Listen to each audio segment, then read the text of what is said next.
Souvent, ce qui est le plus difficile à gérer, c'est le caractère imprévisible des symptômes. Même avec les meilleurs traitements, les personnes atteintes d'une arthrite peuvent éprouver des poussées de symptômes. Chez les personnes atteintes d'arthrite inflammatoire, un virus ou une infection peut aggraver les symptômes d'une maladie. L'arthrite peut toucher n'importe quelle articulation du corps. Elle peut souvent toucher plus d'une articulation. C'est pourquoi les personnes atteintes d'une arthrite ou des douleurs d'articulation chroniques peuvent avoir de la difficulté avec diverses activités. Par exemple, travailler à l'ordinateur, rester longtemps dans une même position, maintenir un rythme lors des horaires de travail, parce que la fatigue liée aux douleurs articulaires chroniques, ce n'est pas la même qui découle d'un manque de sommeil. Il s'agit plutôt d'un sentiment d'épuisement écrasant continu, qui diminue la capacité d'effectuer un travail physique ou intellectuel. La Société de l'arthrite offre un programme en ligne de prise en charge de la fatigue. L'arthrite est un problème médical et un diagnostic précoce est important afin de préserver le fonctionnement des articulations. On peut prendre des mesures pour aider des personnes atteintes d'arthrite ou de douleurs articulaires chroniques à bien fonctionner au travail, notamment des techniques simples visant à protéger les articulations en milieu du travail, des adaptations ou des aménagements précoces pour que les personnes atteintes d'arthrite puissent continuer de travailler et une culture de soutien. Nous devons tous prendre des mesures pour protéger nos articulations, surtout si elles sont déjà endommagées. Les conseils suivants ne sont pas uniquement pour les personnes atteintes d'arthrite ou d'autres troubles articulaires. Ils peuvent encourager les employés à atteindre un équilibre sain entre le travail et la vie personnelle. Certaines mesures d'adaptation n'exigent qu'un peu de créativité et d'autres n'entraînent que faible coût. Il y a 5 étapes à suivre. Nous les verrons dans les prochaines diapositives. Tout le monde peut bénéficier d'un environnement de travail bien réfléchi, qui augmente notre confort global et notre productivité. Apporter des modifications simples à votre poste de travail peut avoir des effets très bénéfiques sur vos articulations. Cette illustration montre comment vous devriez organiser votre poste de travail dans 3 zones. Gardez les objets importants à portée de main, en gardant votre corps près de votre tâche. Cela vous permettra d'éviter de vous étirer. Faites toujours face à l'objet avec lequel vous travaillez. Vous ne devriez pas devoir faire de torsion, d'extension ou de flexion trop souvent. Les objets dont vous vous servez le plus souvent devraient être placés entre vos épaules et vos hanches. Dans la mesure possible, utilisez une casse d'écoute et évitez de vous étirer pour saisir le combiné et le tenir contre votre oreille. Si vous devez constamment vous étirer pour saisir un objet, votre téléphone par exemple, profitez de l'occasion pour changer de posture ou de position. Vous pourriez vous lever pendant vos appels. Vous changerez alors votre posture, ce qui aidera éventuellement à réduire la fatigue musculaire et articulaire. De plus, une fois par semaine, déplacez les objets d'un côté de votre poste de travail à l'autre pour vous obliger à travailler dans les 2 directions. Si vous avez de la difficulté, voyez si vous pouvez adapter votre poste de travail avec un clavier ajustable ou une souris à boule, un tapis pour faciliter les déplacements de votre chaise, un tabouret pour atteindre les objets posés sur les tablettes hautes pour éviter de vous étirer excessivement, des crayons à encre gel munis de larges coussinets, un morceau de plastique antidérapant pour vous aider à ouvrir les bocaux et votre réservoir d'essence, des tubes de mousse pour les manches de vos instruments ou vos outils pour qu'ils soient plus faciles à saisir. Les étapes 2 et 3 traitent l'organisation de votre travail et votre rythme de travail. Étape 2, c'est planifier. Définissez vos priorités dans la vie, au travail, à la maison et dans vos loisirs. Planifiez vos activités pour la semaine de manière pour assurer un équilibre entre l'effort et le repos, entre les tâches lourdes et légères. Si un événement important est programmé au travail, prévoyez suffisamment de repos avant une période de dépense d'énergie. La plupart d'entre nous savent reconnaître nos périodes de force. Effectuez les tâches importantes pendant les périodes de grande énergie. Si vous éprouvez des difficultés à conseiller les exigences liées à votre vie professionnelle et personnelle, il est probablement le temps de demander des aménagements à vos supérieurs ou vos ressources humaines. Étape 3, c'est suivre son rythme de travail. Changer de position pour ne pas toujours exercer de la pression sur les mêmes articulations. Par exemple, alterner entre les positions debout et assise et la marche. Au besoin, utilisez une minuterie. Travaillez d'un rythme raisonnable et modéré. Définissez votre tolérance aux activités de manière réaliste et planifiez en conséquence. N'oubliez pas que votre rythme ou votre tolérance change en fonction de votre énergie, votre âge et votre condition physique. Prenez régulièrement des pauses pour quelques minutes et bougez. Vous devriez peut-être discuter des pauses avec votre employeur et fournir une note de votre médecin. L'étape 4 traite des mesures nécessaires pour protéger les articulations, peu importe votre profession. Commençons par la posture. Lorsque vous adoptez une posture neutre, vous réduisez la pression et la tension sur la colonne vertébrale. La pression est répartie également entre les vertèbres et l'ouverture est optimale pour les articulations et les nerfs qui sortent du canal vertébral. Les muscles et les ligaments sont dans une position qui permet à soutenir la colonne vertébrale. Votre corps a été conçu pour bouger. Alors, même si vous êtes dans une bonne posture à maintenir pendant la majeure partie de la journée, c'est correct de se courber le dos en intermittence au cours de la journée. Le problème, c'est que la plupart des gens ont le dos voûté quand ils sont assis dans leur poste de travail et restent dans cette position presque toute la journée. Cette posture augmente la pression et la tension exercées sur la colonne vertébrale et les membres supérieurs. Essayons une technique simple pour protéger nos articulations. Adoptons une bonne posture tous ensemble. Tenez-vous debout, avec les jambes à la largeur de les hanches, sans bloquer les genoux. Imaginez de vous grandir avec un crochet par-dessus la tête. Rentrons le menton, serrez les omoplates, rentrez l'abdomen et serrez les fesses. Prenez une grande inspiration. Expirez et répétez. On va essayer encore. Donc, tenez-vous debout avec les jambes à la largeur de les hanches, avec les genoux débloqués. Prenez le crochet et vous levez vers le plafond.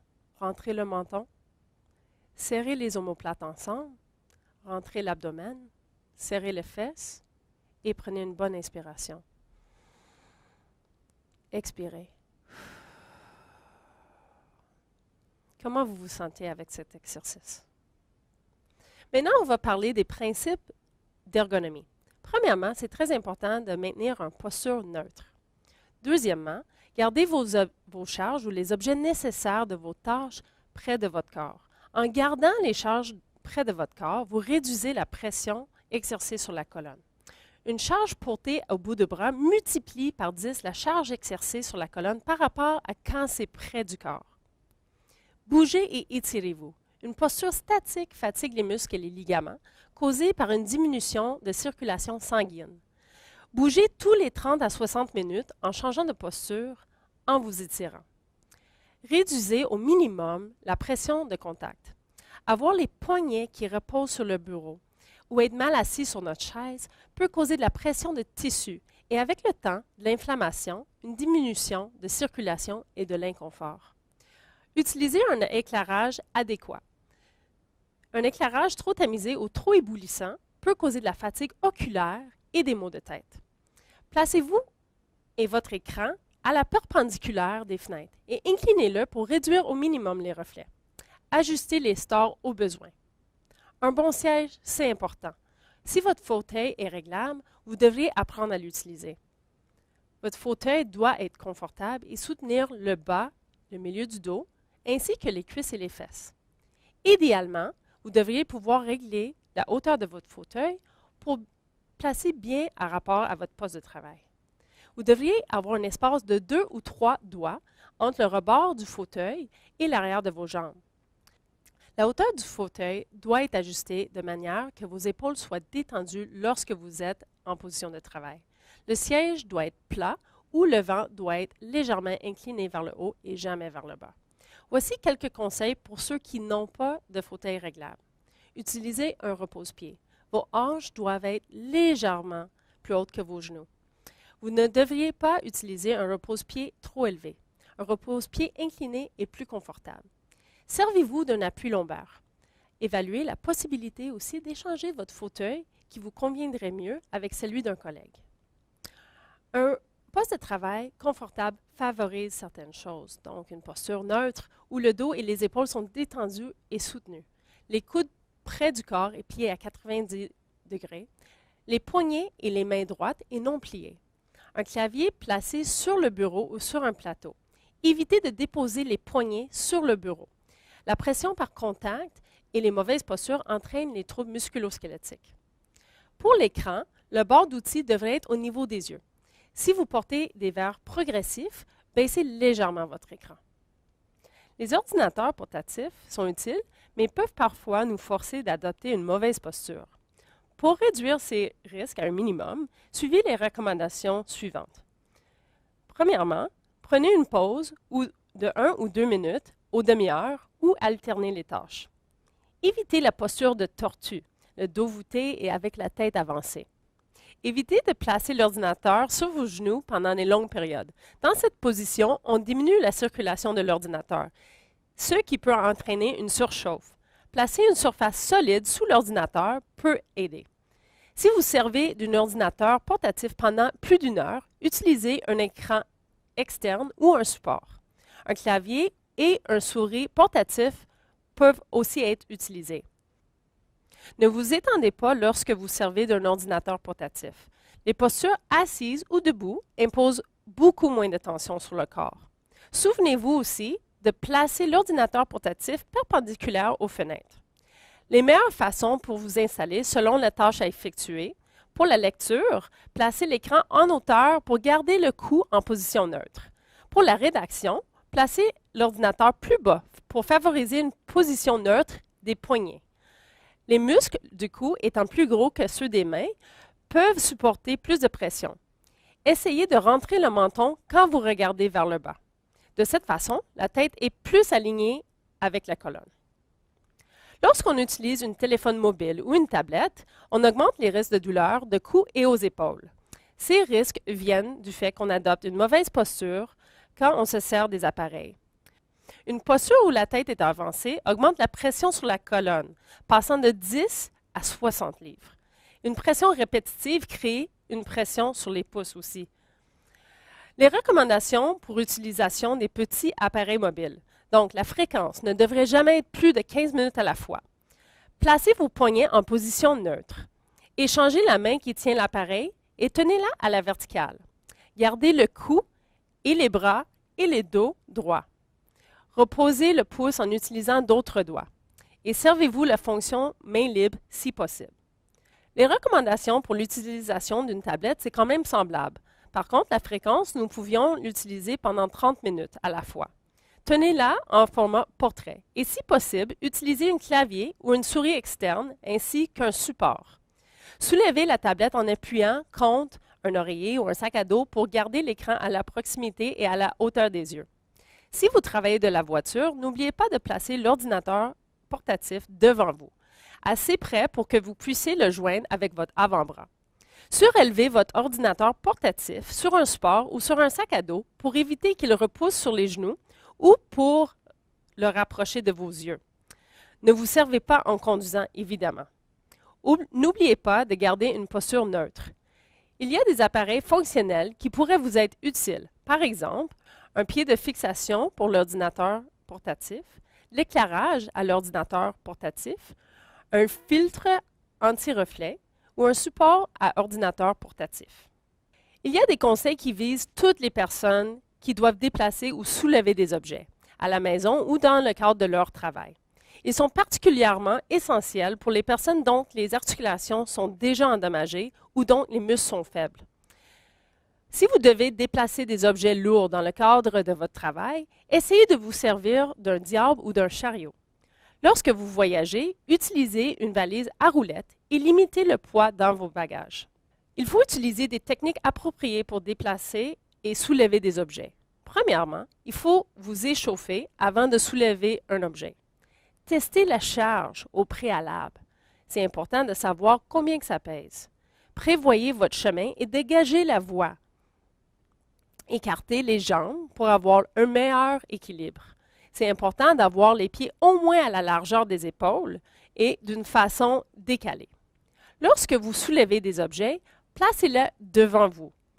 Évitez les torsions et centrez votre corps devant le travail à effectuer. C'est important de solliciter les grands muscles. Servez-vous de vos jambes et de vos hanches pour vous relever. Dans la mesure possible, faire rouler ou glisser les objets lourds ou utilise un chariot. Tenez fermement les objets et faites attention lorsque vous utilisez ou que vous portez des gants. Gardez la tête et le dos droit pour garder une colonne et une posture neutre.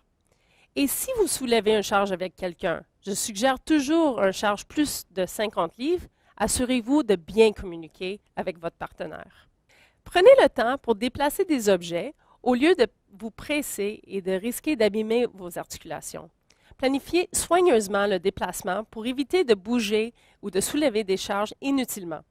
Ne prenez pas le risque d'effectuer une tâche que vous n'êtes pas sûr de pouvoir faire en toute sécurité.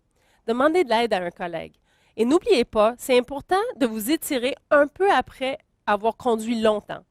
Vous augmenteriez ainsi votre circulation et vous allez préparer vos muscles à soulever et à bouger des objets vers l'hôtel, vos réunions, etc. Il existe divers outils et appareils que vous pouvez utiliser pour protéger vos articulations. Avant de prendre la moindre décision à propos de ce que pourrait vous être utile, posez-vous les questions suivantes. L'outil ou l'appareil, est-ce qu'il me facilite la tâche? Est-ce qu'il me rend la tâche plus sécuritaire? Soulage-t-il mes douleurs articulaires? Diminue-t-il la pression exercée sur mes articulations? Me permet-il d'épargner des efforts et d'économiser de l'énergie? Est-il léger? Est-il bien conçu? Est-ce que je vais l'utiliser? Le chapitre 6 du programme en ligne Articulation au travail contient beaucoup de conseils sur ce sujet. Souvent, les personnes atteintes d'arthrite se demandent s'ils doivent en parler à leur employeur ou à leurs collègues. Une étude récente démontre que certains facteurs, comme des collègues ou un employeur faisant preuve d'un soutien, encouragent la communication de cette information. De cette façon, ça peut faciliter la prise en charge de maladies comme l'arthrite en milieu du travail. Parler ou non de sa maladie à son employeur ou à ses collègues, c'est une décision très personnelle. Si votre employeur a accepté de nous recevoir aujourd'hui, ça nous donne à penser qu'il vous soutiendrait probablement. Si vous n'êtes pas atteint d'arthrite ou d'une autre maladie chronique, demandez-vous alors si vous êtes le type de collègue à manifester du soutien. N'oubliez pas que les besoins de chacun sont différents et essayez d'être sensible aux autres.